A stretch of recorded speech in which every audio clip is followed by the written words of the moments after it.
All right, everybody. I am now super pleased to welcome from the Skeptic Metaphysicians, Will and Karen. I got it. You got it right. Nice. Congratulations. I think you're the first one to ever get it right the first time around. So nice job. Well, that's how it starts, right? It gets into your blood, and then little by little, you just can't get your mind out of it. All of a sudden, you're thinking about it when you shouldn't be thinking about it, or when you don't understand why you're thinking about it.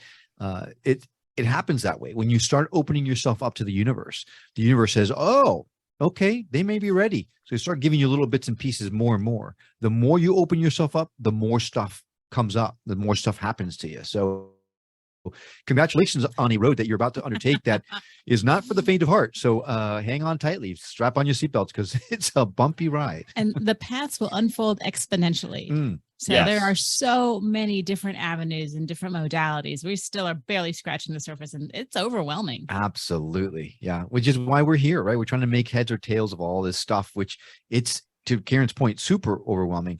I just had a conversation the other day with someone that was talking to me about holistic medicine and things like that. Oh, you got to do this, you got to do this, you got to do this. It's like, whoa.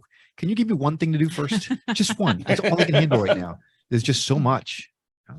Yeah, that's part of my problem with a lot of things where I was talking to somebody and she was telling me all about how meditation changed her life and all this. I'm like, I try to meditate, but I'm not good at it.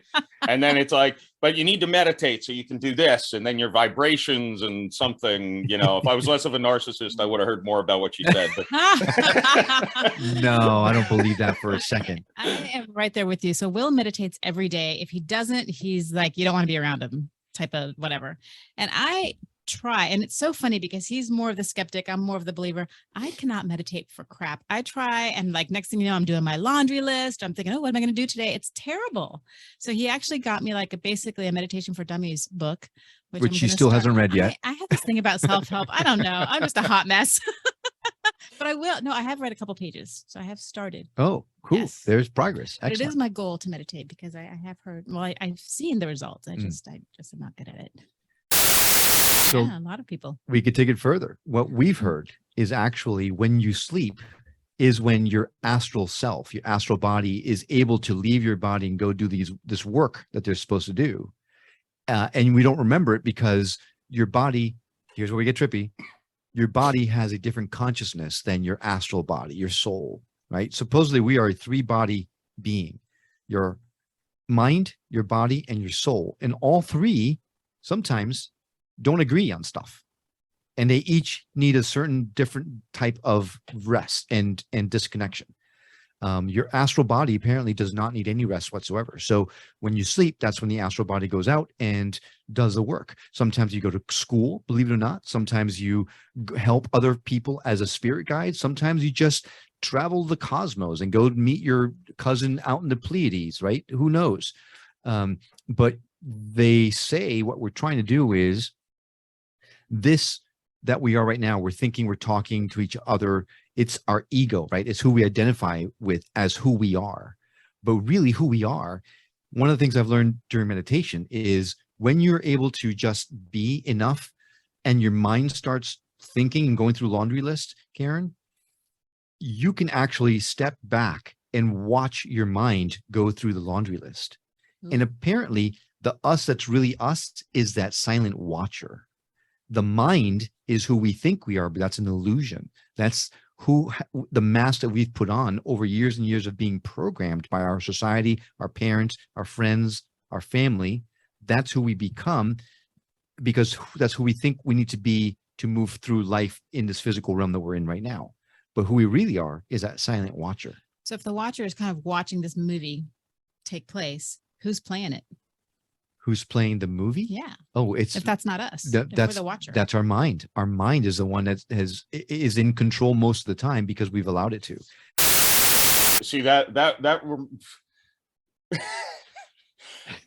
probably shouldn't tell that story on the podcast. I'll say that I kind of mentioned earlier that sometimes when I think I'm going to die, I get religious, but I feel like this relates. Usually, like after I don't die, I'm like, Well, all my promises to you didn't matter because I did it myself. You didn't help. Right. But I The guess bargaining. in reality, if you think about it from a certain perspective, praying could be a form of manifesting positive things. Absolutely. No Absolutely it is, I doubt. believe. No doubt about it. 100%.